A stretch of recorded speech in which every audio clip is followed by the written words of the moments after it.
നമ്മുടെ കേരളത്തിലും ഇന്ത്യയിലുമായിട്ട് മൺമറഞ്ഞു പോയിട്ടുള്ള ഒരുപാട് സ്വർണ്ണ നിധികളുണ്ട്.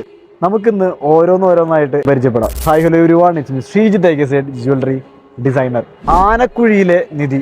പാലക്കാട് രാജവംശത്തിലെ രാമവർമ്മ എന്ന തമ്പുരാൻ ആരും കാണാതെ കുഴിച്ചിട്ടൊരു നിധിയാണ് ആനക്കുഴിയിലെ നിധി. പാലക്കാട് കൊങ്ങ് നാട്ടിലെ രാജാവായിരുന്ന രാമവർമ്മ തമ്പുരാൻ യുദ്ധസമയത്ത് സ്വർണവും മറ്റ് അമൂല്യ രത്നങ്ങളും സൂക്ഷിക്കാനായി തൻ്റെ ഏറ്റവും അടുത്ത സുഹൃത്തായിരുന്ന ഒരു ആനക്കാരനെയും ഒരു ആനയും കൂട്ടി നിധി കുഴിച്ചിടാനായിട്ട് തീരുമാനിച്ചു. ഇതിന്റെ ഏറ്റവും വലിയ സങ്കടകരമായ കാര്യം എന്തെന്നാൽ സ്വർണം കുഴിച്ചിട്ടതിന് ശേഷം തന്റെ ഏറ്റവും അടുത്ത സുഹൃത്തായിരുന്ന ആനപ്പാപ്പാനെ രാജാവ് കൊലപ്പെടുത്തിയിരുന്നു. ശേഷം പറയേണ്ട കാര്യമില്ലല്ലോ, ആനയെയും രാജാവ് കൊന്നു.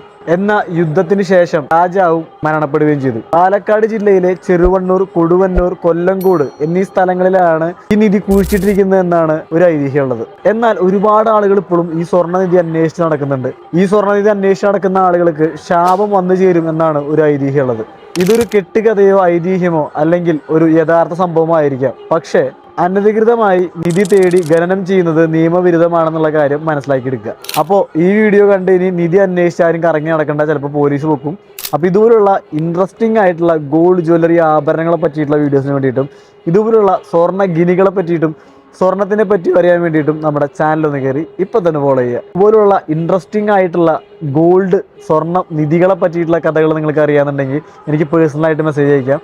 അതുപോലെ നിങ്ങൾക്ക് കമൻറ്റ് ബോക്സിൽ രേഖപ്പെടുത്തുകയും ചെയ്യാം. അപ്പോൾ അതിനെപ്പറ്റി പഠിച്ച് നല്ലൊരു വീഡിയോ ഞാൻ ചെയ്യുന്നതായിരിക്കും.